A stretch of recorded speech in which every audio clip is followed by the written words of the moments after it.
Bem, estamos de volta. Eu estou aqui com o Roberto Freitas e o William Antonesi, que são representantes do Partido Novo. O Partido Novo é uma agremiação partidária que quer ser diferente, que se propõe ser diferente, porque vai se apresentar para a sociedade na próxima eleição que eles disputarem, talvez já agora em 2016 ou 2018, se o processo não andar, o reconhecimento não acontecer até lá. Mas eles querem se apresentar como um partido de direita, um partido absolutamente liberal, com bandeiras claras, não transigir nessa questão. E a pergunta que eu deixei para eles é, então tá, nesse horizonte ideológico, quem vocês enxergam como adversários? Todos aqueles que pregam economia centralizada ou a questão da democracia, falta de democracia. Ou seja, todos os partidos de esquerda que têm uma intervenção econômica muito forte são nossos, a princípio, adversários que são contra o liberalismo. Ponto. Isso entra o PT, por exemplo. E vocês já têm algumas posições definidas, por exemplo, sobre drogas, sobre armas, sobre aborto, sobre a isenção de impostos para igrejas. Já pensaram isso ou por enquanto estão pensando só em doutrina?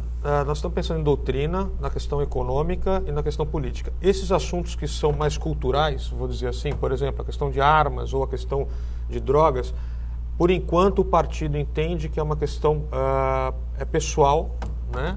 E nós não vamos tomar uma posição que, aliás, isso vai contra a liberdade de cada indivíduo, né? Cada um pensa de uma forma diferente, não tem por que o partido determinar o que nós achamos, por exemplo, a respeito do uso de drogas.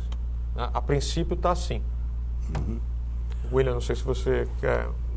Eu acredito que isso faz parte de uma construção, né? A gente tem muitas outras prioridades para se discutir no país do que discutir, por exemplo, a questão da liberação das drogas ou do aborto, o que quer que seja, né? A gente tem muitas outras prioridades para resolver do que isso, né? E acredito que dentre todos os outros partidos que a gente tem hoje, para a gente reunir pessoas novas, né? Pessoas que nunca se engajaram com a política, a melhor forma que foi encontrada foi se criar uma coisa do zero, né? Para a gente conseguir chamar gente nova, porque há muita resistência das pessoas com partidos políticos. Quem é que é o cacique daqui? Você quem tem é de lá? 31 anos, é isso? Sim. Né? Já é formado? Já passou pela universidade? Sim, eu sou engenheiro civil. E você? Tenho 45 anos, já sou formado em 3 faculdades. Vocês são jovens, mas já não fazem mais parte daquele grupo dos 16 aos 24, 25 anos. Sim. Mas tem gente lá trabalhando lá, nessas faixas etárias. Tem pouca gente, João. Tem um grupo chegando novo, mais novo, 20 anos e tal, mas a característica desse pessoal ainda é achar que a economia de mercado, enfim, é uma coisa ruim, cruel, né? Esse pessoal ainda não entrou muito no mercado de trabalho, apesar disso estar mudando, né? O acesso hoje à informação... Vocês são jovens, vocês passaram pelas universidades, eu sou jornalista, e o que eu observei nesse país, desde 64, né, quando aconteceu o movimento de 64, a esquerda foi banida de tudo que é lugar, mas deixaram, por uma questão estratégica, as esquerdas dentro das universidades. Sim. Né? E lá eles passaram a pregar as bandeiras que pregavam antes, pregaram lá dentro, e não apresentavam para os estudantes, que viraram professores depois, as bandeiras alternativas, tipo liberalismo. O Estado tem que ser o Estado provedor. O barranco aqui da minha rua vai cair. Vou telefonar para a prefeitura, que a prefeitura tem que resolver. O diabo, o terreno é meu. A rua é minha. Exato. Tá? Quem tem que cuidar do barranco sou eu. Exato. Eu venho de uma época e de uma região que nós tínhamos que roçar as testadas de todas as estradas que passavam dentro da terra. Uhum. Tínhamos que abrir todas as valetas que passavam, que margeavam as estradas que passavam dentro da terra. Era obrigação nossa. Uhum. E se não fizéssemos, era multado. O fiscal da prefeitura passava ali para verificar. Uhum. Hoje o que eu vejo eu não consigo... a calçada da minha rua está rachada. A prefeitura tem que resolver. Tudo é o Estado, tudo é o governo. Eu quero retomar aquele negócio que nós penduramos aqui, das liberdades individuais. Uhum. Mas que diabo de liberdade é essa? Se é permitido vender cigarro, mas o dono do restaurante não pode autorizar que as pessoas fumem dentro do seu restaurante. Uhum. Né? Ele não pode nem abrir um restaurante exclusivamente para fumante. Uhum. porque é proibido. Que liberdade é essa? Os bandidos andam armados à torta e direita, ele desce a minha rua com a arma na mão e eu fico pensando, a polícia de Joinville, o pessoal do Nelson Coelho tem uma capacidade de resposta de 20 minutos. Em 20 minutos esse cara vai entrar aqui, vai me matar, vai estuprar minha mulher, o diabo, e eu não tenho um canivete para confrontar ele. Sim. No meu caso eu tenho. Mas a maioria das pessoas não tem. Infelizmente as pessoas criaram uma ideia de que as leis são boas, né? E aí quando você cria uma lei para proibir qualquer coisa, se lei funcionasse, ela funcionaria para o bandido. Então, para as pessoas de bem, né, as leis funcionam, mas as pessoas de mal não funcionam. Então, o bandido, se existe lei proibindo ou não, para ele tanto faz. Né? Então, as pessoas criaram uma ideia que as leis são boas, né? Que as leis vão trazer qualquer coisa. Então, porque uma criança lá foi morta, cria-se o infanticídio. Quer dizer, então, só por causa da lei vai parar de se matar criança? Não é assim. Né? Agora a discussão da maioridade penal, né? Da redução da maioridade penal. Hoje eu escutei uma professora da Universidade Federal Fluminense, ela foi brilhante na retórica dela. Agora, disse bobagem, porque ela trata como se a redução da maioridade penal fosse possibilitar que qualquer policial prenda todo mundo que tem acima de 16 anos, que mita na cadeia de 16 anos. Quem nós queremos que vá para a cadeia é o criminoso. Sim. De 16 anos. Sim. Não tem nada a ver com a juventude. Nada a ver. Tem a ver com o criminoso. Sim. Que por acaso tem 16 anos, mas daqui a 2 vai ter 18 e daqui a 12 vai ter 30. Essa discussão da maioridade penal é uma discussão que as pessoas confundiram muito, né? A questão da educação da pessoa até fazer os 16 anos e com aquela pessoa específica que está cometendo vários delitos, vários crimes, vários homicídios. Quer dizer, uma coisa o argumento que eu mais ouvi é assim, não adianta prender a pessoa, você tem que dar educação. Claro, todo mundo tem que dar educação. Agora, se a pessoa matou alguém, ela tem que ir presa. Ponto. Uma coisa é uma coisa, outra coisa é outra coisa. Você não vai começar a educar a pessoa que já está matando. Porque o nosso sistema carcerário é desumano, biriri. O sistema carcerário é uma questão, inclusive é questão de ministro da Justiça, da Secretaria de Justiça. Tá? Aplicar a pena no criminoso é do judiciário. Uma coisa não tem nada a ver com a outra. Tá? Se estou penalizado com a situação do bandido, ótimo, vou pressionar o governo para melhorar a condição das penitenciárias, mas o bandido tem que ficar preso sim, claro. E cumprir a pena, e não essa tal da progressão, que é uma coisa absurda. Você perde o teu irmão, a tua esposa, o teu filho assassinado por um bandido, por um filho da mãe, que a sangue frio para roubar um tênis, para roubar uma bicicleta, para roubar um celular, e ele vai para lá, se finge de bonzinho, porque é interessante para ele, e com um quinto da pena cumprida, ele está saindo para a rua. Uma coisa que você tocou, João, e que o William tocou também, a questão da formulação de leis como se fosse a resolução de todos os problemas. Né? Quer dizer, isso tem um pouco de culpa nossa como povo. Os políticos, para serem eleitos, eles prometem tudo para o Estado. Né? Qualquer político vai prometer melhoria na saúde, melhoria na educação, melhoria na segurança. É isso que você vai ouvir na próxima eleição. Você vai ouvir todo mundo dizendo isso. Que vai te dar saúde, educação, só que não vai dizer de onde é que veio o dinheiro. Aí tem um caso, por exemplo, o Rio de Janeiro, que as pessoas estão sendo roubadas, esfaqueadas lá. Proíbe o cara andar de faca na rua. Eu não posso sair de casa para ir para um churrasco. Você não. Mas o bandido ele está andando de fuzil na rua. Não é que ele está andando de faca, ele está andando de fuzil. É aquela história que a lei não funciona. Exato. Aí o político vai lá e faz uma lei dessa. Os cariocas já não gostavam disso, né? Mas o movimento nativista de CTG vai extinguir no Rio. Pois é, já não pode andar armado. Um gaúcho sem a faca do churrasco dele. Uma coisa Você não pode ir no churrasco, mas eu tenho certeza que agora que proibiram andar de faca, pronto, não vai ter mais assalto no Rio de Janeiro. Sim. Eles já estão fazendo com fuzil. Uma coisa que eu tenho dito bastante para várias pessoas, né, quando a gente pensa em política, é falar assim, mas qual que é a política que você quer? Né? Você quer a política do politicamente correto, do certinho, isso aqui é bonito, aí faz aquele folclore todo em cima da política, né? Ou você quer uma política que dá resultado? Né? Se a gente quer uma política que dá resultado, infelizmente nós vamos ter que tomar ações que vão, por exemplo, no caso da maioridade penal, vão punir o menor. Mas a gente Obviamente, vamos Não continuar. vai, eu penso que nós cometemos um erro quando dissemos vai punir o menor. Não, vai punir o bandido. Exatamente, vai punir o bandido. Vai mas punir o bandido. a educação ela tem eventualmente que continuar. Então, sim. é a política do que dá resultado e a política do que é politicamente correto. Então, você tem que... a população, agora nas próximas eleições, 2016, 2018, 2020, vai precisar refletir a respeito desses temas e parar de ir naquela questão do populismo, daquilo que estão prometendo para ele. Então, eu acredito que a população acordou para essa questão. 2013, 2014, 2015, a população tem se levantado contra isso, já não acredita mais nesse discurso populista. Então, eu acredito que as coisas vão mudar, a gente chegou num ponto de inflexão e as coisas estão tomando outros rumos. Eu vi dois partidos surgirem. Na época dos governos militares foi criado a Arena e o MDB. Uhum. Então, as oposições têm direito a constituir um partido e esse partido se chamou Movimento Democrático Brasileiro porque a principal bandeira era a designada redemocratização. Mas pronto, aí um monte de cardeais apareceram lá, mas teve que haver uma pregação. Onde é que o PMDB trabalhou? O PMDB trabalhou basicamente dentro das cidades maiores, nos núcleos universitários que já existiam, mesmo pequenos, como era o caso de Joinville. E Joinville, Lages e Blumenau foram as primeiras cidades a ter prefeitos do PMDB. Por quê? Porque tinha universidade lá e tinha sindicatos lá.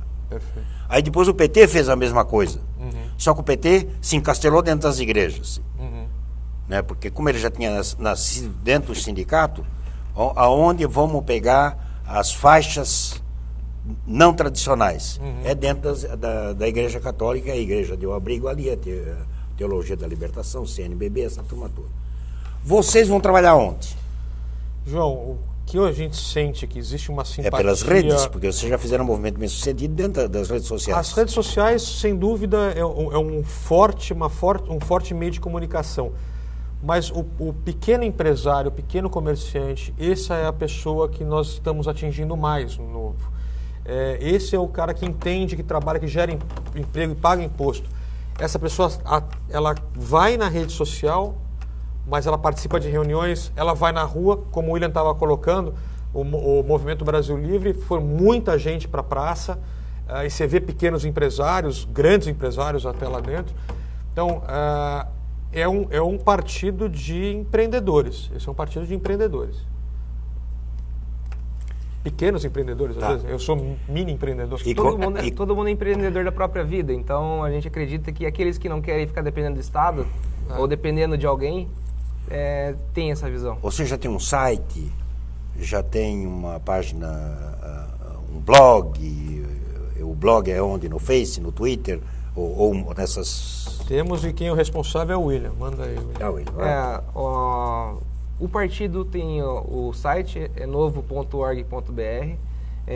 Aqui em Joinville a gente tem um grupo, né, de apoiadores, então se for procurar lá no Facebook Novo Joinville, Partido Novo Joinville, vai encontrar esse grupo, né, onde a gente se reúne, conversa, organiza reuniões, então pode só nos procurar pelo Facebook e vai encontrar. Novo Joinville. Isso, Partido Novo Joinville. Se digitar lá na pesquisa do Face, Novo Joinville, tem lá. Isso. Tem Twitter também?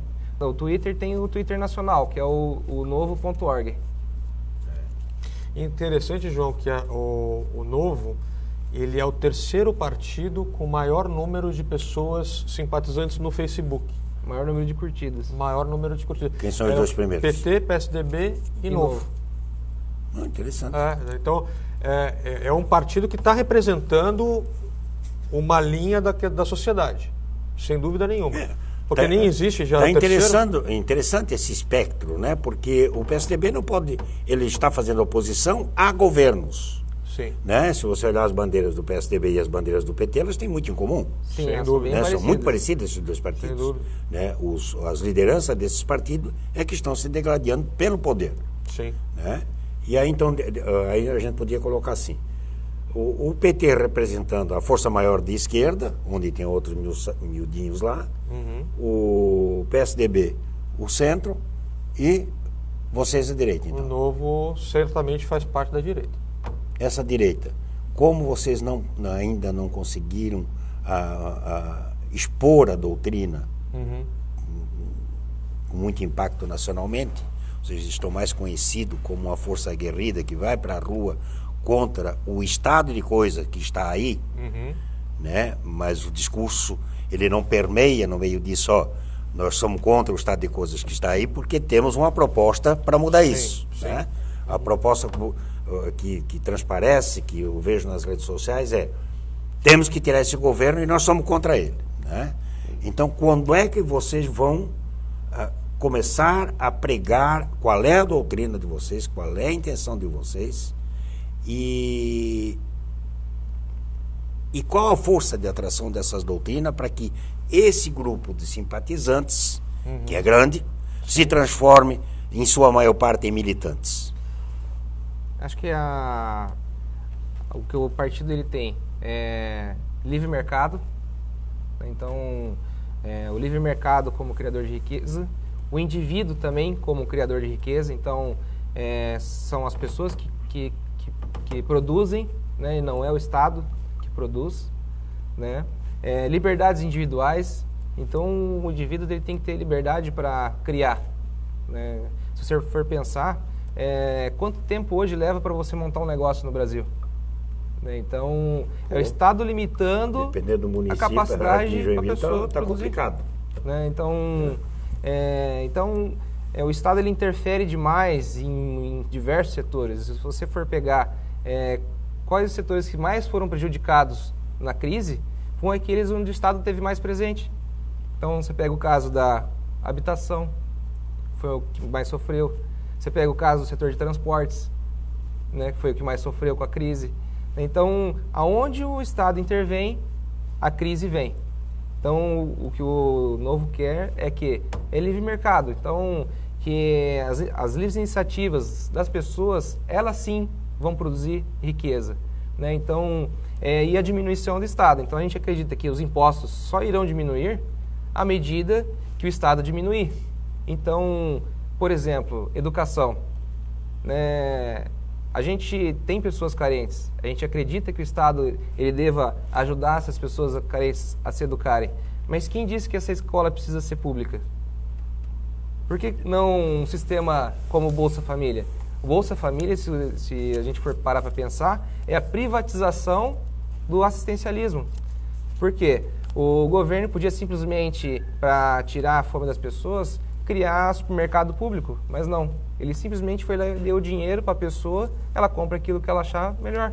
Isso também poderia ser feito com a educação, né?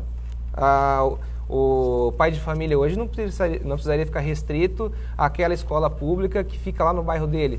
Ele podia colocar o filho dele para estudar em qualquer escola de Joinville, né? Então, as ferramentas precisam ser estudadas. Aí você está defendendo um Estado interventor. Vou continuar dando bolsa, vou continuar dando dinheiro, vou continuar financiando o projeto de família. A gente acredita assim, João, não existe Estado, não existe sociedade sem Estado. O Estado sempre vai existir, mas a gente acredita que ele deve ser reduzido ao mínimo, né? Então, a gente acredita que em alguns locais o Estado ainda vai acabar intervindo, mas isso tem que ir se reduzindo. Então, a gente tem que transferir o poder da vida das pessoas para as pessoas. Eu quero isso, eu quero menos regulagem, menos tutelagens. Eu já tenho 64 anos e considero que eu sei o que é bom para mim e posso fazer isso, e se eu transgredir tem lei que me pune. Bem, chegamos ao final do programa, obrigado. Vamos deixar passar aí uns 4, 5 meses, voltaremos a esse debate, e antes disso eu quero trazer o pessoal de esquerda para dizer que vocês são loucos, são radicais, mas voltaremos aqui com a ideia, gosto dela, gosto dessa ideia de Estado mínimo, eu fico injuriado quando olho os números de funcionários públicos nesse país, é uma coisa absurda, 1/3 do que se arrecada, mais de 50% que se arrecada no Brasil é para pagar salários de funcionário público, pagar aposentadorias para sujeito. Tem moças que não casam para ficar recebendo pensão do pai, tem neta que casa com o avô para ficar recebendo a pensão do avô. Vamos discutir, vamos continuar discutindo, quem sabe a gente amadureça, porque na verdade o que o Brasil precisa é amadurecer a nossa civilidade em terras americanas, não vamos esquecer, tem apenas 500 e poucos anos. Show. Então, eu vou encerrar. Não tem João. Eu queria só agradecer aí o espaço que você deu, porque para a gente é muito importante poder falar sobre essas ideias. Roberto, William, vão em frente, tenham sorte. O Brasil precisa que as pessoas de bem se envolvam nas questões brasileiras, que se envolvam na política partidária, porque política você faz todo santo dia, até para negociar com a mulher quem lava a louça e quem enxuga. Isso é política também. Então, o sujeito que diz que não gosta de política é um estúpido, porque ele vive praticando política cada vez que abre a boca para se comunicar com alguém.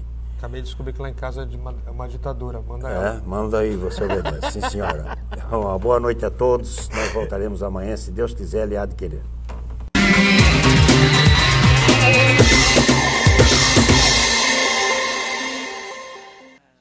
Boa noite. Terça-feira. E uma terça com uma notícia triste. Morreu essa madrugada o médico Renato Castro. O Renato dirigiu o Hospital São José por diversas vezes, dirigiu o Hospital Regional, mas mais do que gestor e mais do que médico, o Renato foi uma belíssima figura humana a viver em Joinville. Nascido na Bahia, formado lá, médico, veio para cá, constituiu e construiu sua família aqui em Joinville. E qualquer hora da noite ou do dia que se ligasse para o Renato, ele atendia e se pedia alguma coisa, Renato, dá uma olhada naquela pessoa que está lá. Tem problema. Daqui a pouco o Renato já dava um retorno. E era um ser humano atencioso, uma pessoa generosa, que vai fazer muita falta em Joinville, falta maior ainda nos meios médicos, porque o Renato tinha também uma outra peculiaridade de sua personalidade, era a franqueza em dizer as coisas. No mundo político, aonde às vezes você tem que fazer a leitura do que o sujeito quer dizer, com o Renato não tinha esse problema, era pão, pão, queijo, queijo. Ele vai ser sepultado amanhã, está sendo velado no Borba Gato, e nossos pêsames, os meus em particular, da minha família e da TV da Cidade, da família, TV da Cidade, Jornal da Cidade, a os parentes, familiares e amigos do Renato. A presidente Dilma está nos Estados Unidos e hoje ela fez um pronunciamento ao lado do Barack Obama sobre os avanços nas relações bilaterais com a maior economia do mundo, com a potência mundial que é os Estados Unidos. A Dilma tinha cancelado uma visita aos Estados Unidos em represália às informações de que teria sido espionada pela Agência de Segurança Nacional. Criou-se um mal-estar. O mal-estar foi ampliado pelas posições do Brasil, francamente opositor às posições americanas. Aqui na América do Sul se aliaram com o Brasil de Lula e de Dilma, se aliou com o Chaves, com o pessoal do Irã. Então, sempre na contramão do pensamento mundial, com Cuba. E isso também só fez aprofundar o fosso que existia entre os Estados Unidos e o Brasil. Pelo menos retomou uma conversação de Estado para Estado. Agora, em termos de vantagens, ela não está trazendo nada na maleta. O que foi anunciado? Que o Obama pretende, ao longo da próxima década, que ele nem vai ser mais presidente, está concluindo o mandato, dobrar as relações comerciais com o Brasil. E que vai criar, enquadrar o Brasil, incluir o Brasil num programa que facilita a vida das pessoas que viajam frequentemente aos Estados Unidos para não passar por aquela humilhação lá por questão de segurança que tem nos Estados Unidos, quer tirar sapato, quer tirar meia, aquela revista meticulosa que é feita em todos os visitantes que não tenham com os Estados Unidos um acordo sobre turistas e negócios, né, visitantes.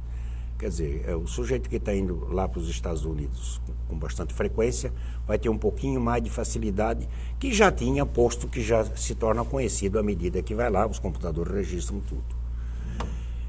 Enfim, não está trazendo nada de novo. O de novo que aconteceu aqui no Brasil é que às 16 horas de hoje, os partidos de oposição procuraram a Procuradoria-Geral da República para ingressar com uma ação acusando Dilma e seu ministro das Comunicações, o Edinho, de extorsão. Está se dando o primeiro passo em direção a um processo de impeachment. E ele, a cada dia mais, se torna inevitável, tão inevitável que a presidente ela vem saltando de um discurso complicado para outro discurso complicado. Ela já não tinha muita capacidade de se expressar, de se comunicar, de traduzir com clareza as suas ideias e agora ela está delirando nas suas ideias. Quando perguntaram para ela lá nos Estados Unidos sobre as acusações de que a campanha dela tinha se beneficiado com dinheiro sujo, roubado da Petrobras, ela disse que ela despreza os delatores, que ela, quando foi torturada, quando foi presa e torturada, ela não entregou ninguém, o que é a mentira dela. Ela não foi torturada, é só olhar as fotos dela da época, e presa sim. E que ela aprendeu lá em Minas Gerais que o Silvério dos Reis traiu Tiradentes. Quer dizer, ela se compara primeiro a Tiradentes. E o empresário que está delatando, ou os empresários que estão delatando as patifarias, a Silvério dos Reis. E ela não é Tiradentes, nem muito menos o Lula. Nem seus ministros ladrões são os inconfidentes. Depois, ela corteja uma ideia estúpida, porque os caras que estão presos lá não estão presos nas mesmas situações que ela, que foi presa, foi negado o direito à ampla defesa, eles estão tendo toda a defesa. Está se observando a legislação do Brasil, legislação soberana, do Estado brasileiro que ela preside. Então, se aqueles caras lá estão tendo seus direitos violados e estão sendo torturados para que se obtenha declarações, é porque o Estado que ela preside, logo, o seu governo é um governo totalitário, o que é uma mentira, o que é uma aberração. Enfim, que venha logo esse processo, que liquide logo com isso, que afaste essa senhora, que mande ela cuidar, quem sabe ela reerga a sua barraquinha de R$1,99 que ela quebrou, que foi o único negócio que ela teve na vida. E porque o Brasil precisa prosseguir, os empregos estão diminuindo, as pessoas estão empobrecendo. Foi feita uma pesquisa mundial aí sobre o sentimento das pessoas a respeito dos Estados Unidos, e o Brasil aparece em primeiro lugar entre as populações que querem ir para os Estados Unidos e que admiram os Estados Unidos. Por quê? Porque olha o grande país do Norte e veem lá perspectivas de um futuro que no nosso aparentemente não existe. Mas quem sabe haverá mudança nesse país. Essa semana, o Michel Temer disse que sente falta do período do MDB e da Arena, porque naquela época eram dois partidos e se sabia perfeitamente o que pensava a militância de um e de outro, tal a clareza e tal o divisor, tal a singularidade de cada uma das posições. E que agora o país,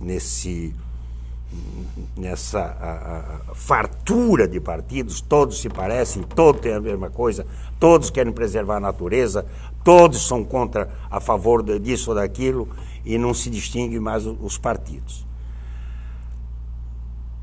Talvez quebrando essa salada, que não é mista, é misturada,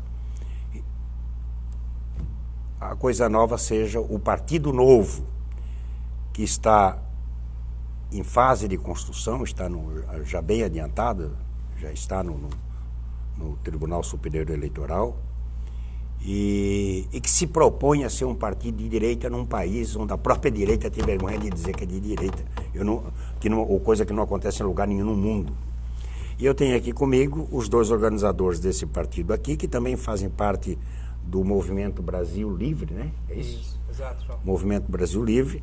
Eu tenho aqui à minha esquerda, embora sendo de direita, o Roberto Freitas, e à minha direita, o William Tonesi. Quem fala primeiro, William ou Roberto? William, por favor. William. Boa noite. Quantos anos você tem? Eu tenho 31, João. 31, jovem. Isso. Boa noite, William. Boa noite, João. Boa noite, Roberto. É um prazer estar aqui com vocês hoje, né, falando um pouquinho sobre o Novo, falando um pouquinho sobre o Movimento Brasil Livre, né, falando um pouquinho sobre essa corrente que tem nascido aí nos últimos 2 anos aí na política brasileira. Você começou falando do Brasil, né, que ele se opôs lá, fez um movimento de retaliação aos Estados Unidos, né? Eu acredito que não seja o Brasil não, João. Acho que quem fez isso aí foi o PT, né? Foi uma política ideológica, né? O PT, ele assumiu essa responsabilidade. Então, se nós estamos vivendo hoje essa situação pífia na economia, essa dificuldade que a gente tem vivido, é por única e exclusivamente de uma opção ideológica do PT, né? Foi ele que quis romper relações com os Estados Unidos, né? Acho que você foi feliz aí, não sabia dessa pesquisa aí que o brasileiro admira os Estados Unidos. Eu tenho certeza acredito que sim. Então, acho que não tem nada mais claro do que essa pesquisa para falar que foi o Brasil foi campeão das pessoas que não só admiram, mas que gostariam de viver nos Estados Unidos. Entre todos os países pesquisados, foram 60 e poucos, uma coisa assim. Pois é, acho que... Mas eu quero colocar uma coisa para você, uma reflexão.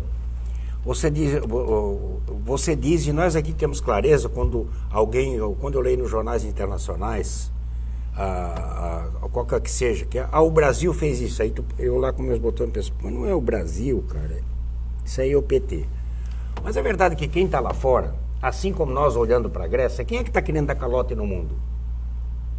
É o partido do Pítias ou é a Grécia? Não, é a Grécia.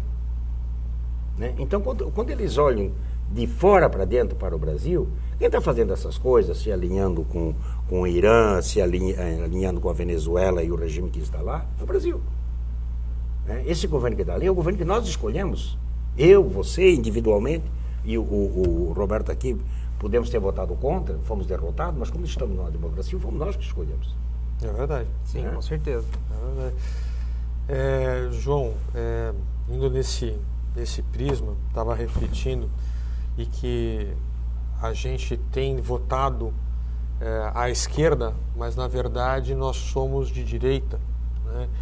E as pessoas não percebem o quanto o Brasil, a sociedade brasileira, ela é liberal, na verdade. E existe uma confusão entre direita e esquerda no Brasil, onde a direita é vista como ditadura, porque em algum momento da história foi. Mas o que o liberalismo propõe? O liberalismo propõe um governo que não se meta muito, porque ele pode colocar alguma coisa, na questão econômica, liberdade das pessoas, democracia, ou seja... direitos assegurados, né? Os direitos assegurados sempre, mas ele regula regula a questão social, mas o agente econômico é a pessoa, é a empresa, a pessoa é livre, ela pode votar, ela é democrática, isso é. E eu acho que pouquíssimas pessoas são contra isso. Enquanto a esquerda, que aparentemente ela é mais livre, porque houve uma questão na ditadura militar em que as esquerdas foram a favor da democracia, a esquerda levada a cabo no mundo vai dar em ditadura militar, né? Stalin, agora a Bolívia, a Venezuela, é a restrição da liberdade e a economia feita pelo Estado, e não deu certo em lugar nenhum. Então, do meu ponto de vista, o brasileiro, ele é liberal, ele só não sabe disso. Ele não sabe o que é o liberalismo. O brasileiro, eu quero voltar a esse tema. Vamos fazer um registro e pendurar aqui na parede. A liberdade. O Brasil tem ou não tem liberdade? Nós voltaremos no segundo bloco com isso. Agora, eu quero desenhar o quadro onde vocês se situam. Quantas assinaturas são necessárias e quantas vocês já têm e que apresentaram na Justiça para a criação do Partido Novo? Tá, eu vou falar de cabeça, não sei se o William tem certo esses dados, mas acho que são mais de 1 milhão de assinaturas. Nós já fizemos essas assinaturas. O processo já... Houve um momento em que disseram que as assinaturas estavam repetidas, foram reconthadas e agora o processo está caminhando. Então nós já temos a assinatura necessária para o partido ser inscrito. Como é que vocês estão funcionando nos estados? E nos municípios e na União? São células que se comunicam ou já são comitês provisórios? O que tem de estrutura que se conversa e que se articula para ter um discurso e uma postura uníssona? Então, João, hoje são 9 diretórios, né, formados e eles têm escritórios regionais, então... Na verdade, comitês provisórios, porque diretório ainda não dá, porque não existe, né? Não, mas obrigatoriamente para você fundar um partido, você tem que ter o diretório, por mais que o partido ainda não esteja homologado. Você lembra que a gente estava falando sobre... Ele tem 9 diretórios já em 9 estados diferentes da federação, e em outros locais o partido adotou uma postura de formar núcleos, né? Então... existem vários locais, várias cidades do Brasil onde estão se formando núcleos, né? Qual que é o objetivo dessa formação do núcleo, né? É que aqueles apoiadores, então assim como nós, né, eu e o Roberto, nós somos apoiadores do partido, né, a gente forme aqui na cidade um núcleo de apoio, onde a gente vai divulgar o que o partido prega, divulgar aquilo que a gente propõe e reunir um número de apoiadores para então, né, o partido vendo que nós estamos alinhados com aquilo que o partido prega, né, com a ideologia do partido, então autorizar a formação do diretório. Então não é um processo assim, aí ele chega lá, você vai ser o presidente do diretório, não é assim. Primeiro o partido ele quer ver se a gente tem a ideologia bem amarrada com o Diretório Nacional para então formalizar essa formação do diretório. Então a gente tem vários núcleos, nós temos um núcleo em Florianópolis, nós temos um núcleo em Porto Alegre, Joinville mas quem é que já está ditando, lá na minha terra a expressão é outra, é mais chula, ditando essas regras? Existe uma de qual vai ser o pensamento do partido, né? Como se estruturar? O que eu percebo é que o partido já está, como a maioria dos partidos no Brasil, ele está nascendo de cima para baixo, né? Alguém está dizendo, não vai ser assim, tem um mentor, tem um grande guru, como é que é isso? O partido ele não foi formado por nenhum político, né? Então, não, isso não quer dizer, mas tem alguém mandando. Sim, mas eu digo, o partido não foi formado por nenhum político, é uma reunião de empresários, administradores, profissionais liberais, né? Então, para formação do partido é necessário 101 pessoas em 9 estados diferentes. Então, essa reunião de 101 pessoas lá atrás, no passado, foi feita. Então, hoje a gente tem o presidente nacional, que é o João Dionísio Amoedo, né? Então, quem dirige o partido é ele, e aí tem toda uma rede dos presidentes de diretórios estaduais e de apoiadores que estão na formulação das ideias. Então, muitas das coisas que o partido nasceu de uma ideologia. Então, para muitos temas, se você perguntar para mim, João, o que o partido pensa a respeito disso, nem o próprio partido sabe ainda. A gente só sabe os nossos valores. Tá? Então, a partir dos nossos valores, nós vamos construir aquilo que a gente quer realmente para o nosso país. Diante desse festival de partidos que tem aí, e os Estados Unidos também tem 500 mil partidos, mas tem regras eleitorais que lá nos Estados Unidos você não precisa nem ser filiado a um partido para ser candidato a presidente. Você pode apresentar sua candidatura avulsa e ir adiante, se tiver fôlego, chega. Até hoje não me lembro de alguém que tenha concorrido. Teve um empresário bilionário lá que mandou uma equipe de mercenários para o Irã para resgatar os funcionários dele, que foi bem avançado, mas depois ficou para trás, né? Eu lembro desse caso. Tem até um livro que conta a história do resgate dos funcionários, o Fundo da Agulha, é o nome do livro. Mas aqui no Brasil, você tem que estar dentro de um partido para poder disputar uma eleição. Sim. E tem 500 mil partidos. Como é que vocês veem essa salada de partidos? Tudo bem eles para lá e nós vamos seguir a nossa? Deixa. A gente sabe que tem vários partidos que não têm uma ideologia específica, como você colocou antes, né? Talvez tirando 1 ou 2 ou 3 partidos, no máximo, você consiga identificar. O Novo, ele nasce com uma característica um pouco diferente. Primeiro, é uma ideologia bem clara. Nós somos liberais, nós somos de direita. Existe uma questão nos estatutos ali... De liberais o quê? Vocês pegam o Adam Smith e pronto, começou aqui, nós vamos por aí. Em questão de economia, é assim? Adam Smith, o Friedman... Pois enfim, essa corrente... A gênese está lá no Adam. A gênese, o que nós acreditamos é o seguinte: o produtor de riqueza é o indivíduo. O Estado não tem que ficar regulando tudo, né? Se o Estado coloca e regula, ele vai fazer a gente perder dinheiro. É melhor que a comunidade se autorregule. Ponto. A gente acredita nisso, né? Então, nós acreditamos, a gente admira a Margaret Thatcher, a gente admira o Ronald Reagan, a gente não acha que aumento de impostos... Aliás, todo o dinheiro vem... Não existe dinheiro público, o dinheiro vem de alguém que está pagando os impostos. Ponto. Então, mas nós vamos fazer A, B, C, D, porque tem direito A, B, C. Tá, quem vai pagar? Da onde vai sair esse dinheiro? Então, nós acreditamos nisso. Uma outra diferença, que é uma coisa complicada, no fundo partidário.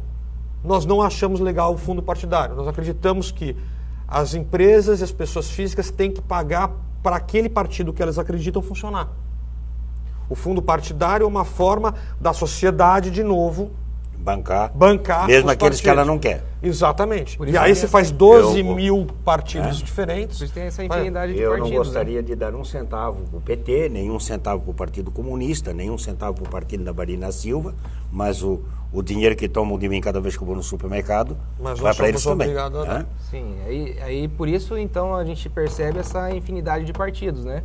Então, assim como você citou, nos Estados Unidos tem vários partidos, só que lá não é o governo que financia o partido.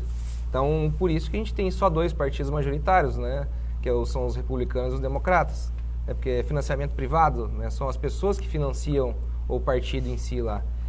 Então, aqui não. Aqui simplesmente está aqui o bolo do dinheiro, vocês dividem entre si, né? Cada um faz o que quer. Aí a gente vê esse cabide de cargos, né? Então, o cara é presidente do partido, ele simplesmente recebe uma verba e vive só daquilo ali. E tem profissionais disso aí. João, uma outra coisa diferente. Eu preciso encerrar, mas vou deixar uma pergunta para vocês no ar. Quem é o adversário eleito de vocês? É a extrema-esquerda, e dentro da extrema-esquerda é o quê? O PCB, PCdoB, o PT? E dos partidos que estão aí, com quais vocês têm algum tipo de identificação? É um minutinho só, nós vamos e voltamos.